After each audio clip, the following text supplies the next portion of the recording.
So I hope everyone had a happy 4th of July, by the way. I don't know what I'm going to do on the 4th of July. I'm recording this on July 2nd, so like the actual day that the Lee resolution, the Declaration of Independence, as we now know it, was now drafted.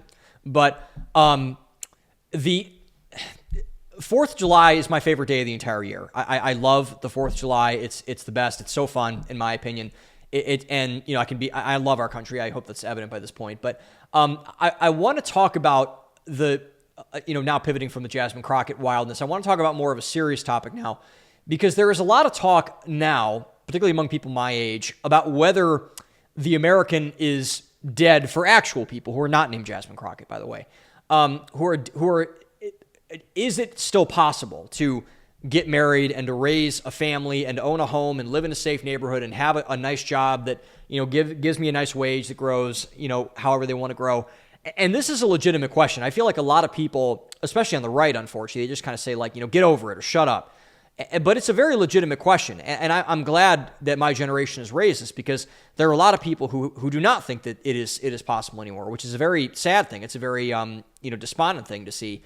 And I've wondered it myself at times, by the way. I'm like, man, it's kind of tough out there. And I certainly believe it to be. I should make this clear. I do not think the American dream is dead. I do not. But I've wondered it myself at times, and I certainly believe now, even though I've questioned it multiple times, I believe that the American dream is still alive, and I've been very blessed and very lucky. And I've also worked very hard to achieve my version of the American dream. And I have different things I want for my life and things that I haven't accomplished yet. But I say all the time, it's like when people ask how my life is, it's like my life is pretty damn good. It's pretty good. And I stand on the shoulders of my parents who've worked really hard and my grandparents who have worked really hard. I've met a lot of people who have helped me a lot. I've had a lot of great mentors. I've had a lot of great friends. I've had a lot of, very, teachers, professors, bosses, situations, networking colleagues that have helped me a lot with this. So my answer to everyone, especially young people, is that yes, the American dream is still alive. The American dream is not dead. But it comes with a caveat. The founders fought for the American dream. The reason why they underwent the American Revolution, to put it plainly, is that they believed that the American Revolution was worth the fight. And us, young people, young men in particular, but all young people, and people who are on the side, but we're going to have to carry this out because, like I said, it's yet led primarily by young people. This revolution is being led primarily by young people. As the founders of a second American Revolution, a renaissance in American culture, we need to have that same mindset that they did. And what I mean by that is the American dream harder to achieve now? I would say yes, in some ways. And there's a caveat to that too, because it's also easier in some ways. But if we really want what we claim the American dream to give people, we need to fight for it. Just like the founders did.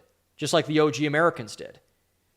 So is it harder now in some ways? Yes. But if we want it, we need to fight for it.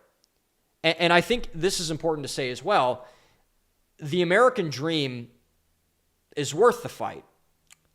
And it's not worth the fight because you want to, shoot a shotgun out of the back of a truck and drink beer and all that sort of thing, even though I'm not against either of those two things. But what I want to say is that America is worth the fight. The American dream is worth fighting for young people especially, because Americans are worth the fight. And I've been all over the country. I've been all over America. I've met thousands of people. I've met the people at the highest echelons of power. I've met people who don't have any teeth in their mouth because they've made bad decisions about drugs and alcohol. But I love our country. I love America because I love the people in our country.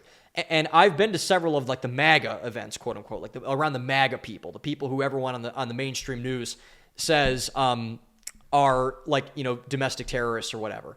But the interesting thing about the MAGA people, of which I am proudly one, that I will say, is that they're the nicest people you'll ever meet in your entire life. And some of them are nuts and some of them are crazy. And I think that that's fine because most people are kind of nuts and kind of crazy. I am as well. But they are some of the best people. They're some of the funniest people. They're some of the nicest people. They're some of the most Christian people I've ever met in my entire life. They're wonderful people. And this is why I think the populist, nationalist, MAGA movement that's kind of going on right now, this kind of weird, the Second American Revolution, is because it's a revolution of normal people, of everyday people, of common people.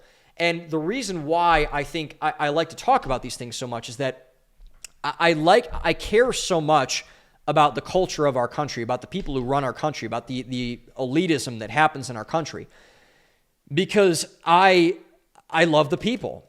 I care about Americans. I care about my fellow citizens. And even though they don't love me all the time, and that's fine, and I think that and people can have their opinions. I mean, I really don't care. But it's about the people that make America great. It's not about a particular monument. It's not about an economic system. It's not about X, Y, and Z. But it's always about the people. It's the people that make America great. It's Americans that make America great. And it's not because the country can fail you.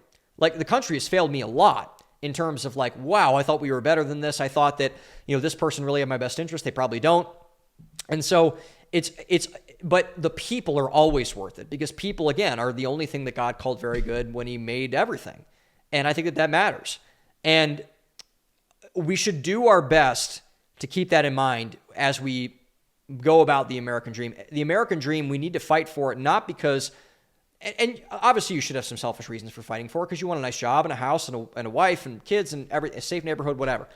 But you should fight for it because I believe Americans, they do all the right things, and they participate in our society, and they do all the things that Americans should do to be a good citizen. I think Americans deserve that.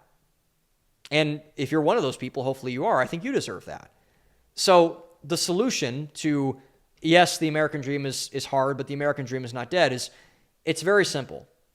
If you want the American dream for yourself, you want it for other people, work really hard, love your citizens, love your neighbor, and do what the founders said. And I think we'll be okay if we do all those things. Work hard, love your citizens, love your countrymen, and do what the founders said. And the American dream will be more alive now than it potentially ever was before. We have all the opportunity in the world to do it. So I recommend that we do it.